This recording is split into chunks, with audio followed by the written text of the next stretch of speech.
How's it going, comic book fans? Welcome back to another episode of Issue 0 with me, TheMrDarkPhoenix, Darkhorse, and Spider-Man. Let's go right into a new comic that's out by Darkhorse, and that is called Blood Brothers. I'll be reviewing Blood Brothers number 1 for you guys. So let's start off by mentioning the names behind this comic, and it wouldn't be possible without the great talent in them. So it's written by Mike Gagerman and Andrew Waller, and the story is by Ethan Cohen.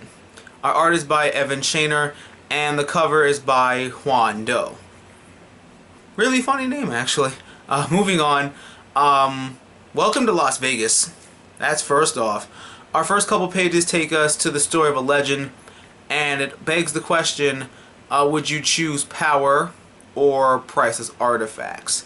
It'll make sense a lot more when you guys pick this up, but moving on from that, we have a lot of good stuff. This is a really funny story. This is really funny comic so far. Issue 1 really does take us on a journey with two brothers who are, let's just say, can't die. On the topic of that, they can't die, so, you know. Let's just say that if you believe the undead stories and the horror creatures exist in actual history, everything else would make a lot of sense. I'm still convinced zombies existed somewhere back in the wars, one of those classic wars. But this is a comedic story.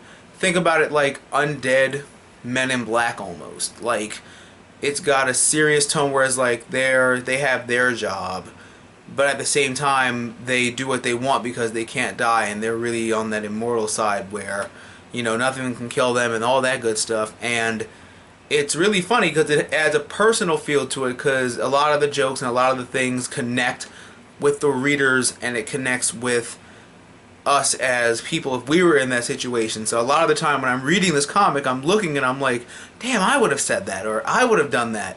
And that's a really good thing that happens. You know, it's like you want a comic to connect with you. You know, it's one thing to read a comic and, you know, you buy it and you read it because you like the story, but it's another thing for a comic to basically take you on a journey through your imagination on paper with ink and all that good stuff and coloring and all that stuff. It's like you're seeing yourself amongst that. So it's like we've got our own little immortal Ebony and Ivory here or something, you know, like Bonnie and Clyde, you know, good stuff like that. But how would you guys feel if you had to tell someone that you're really in love with that you cannot die, or your big supernatural secret?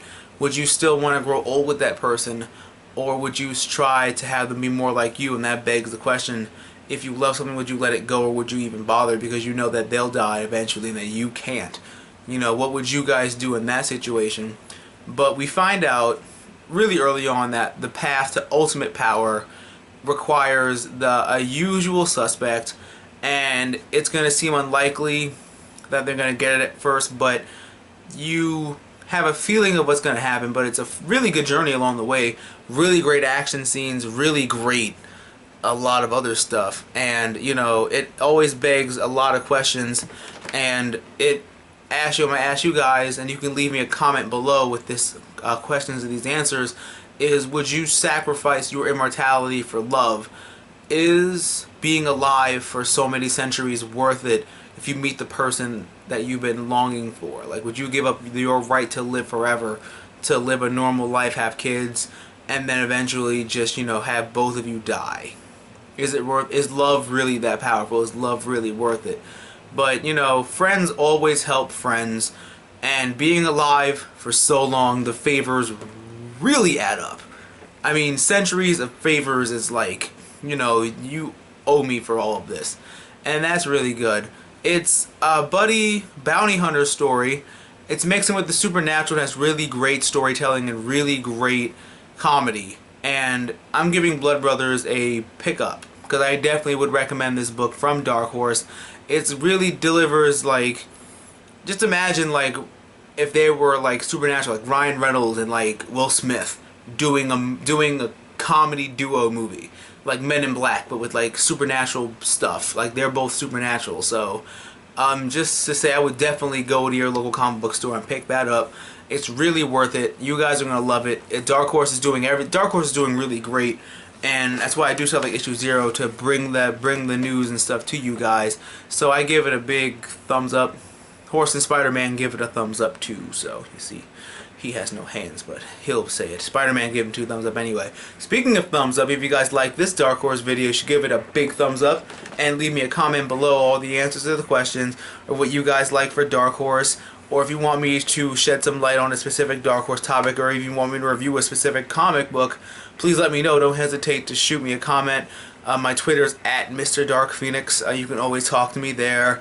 Get all this stuff and conversations going there. But thank you guys so much for tuning in this week to issue 0. I'll be back next week with another new episode. And don't forget to geek out and enjoy your lives. Thank you so much. Don't forget to comment, rate, and subscribe.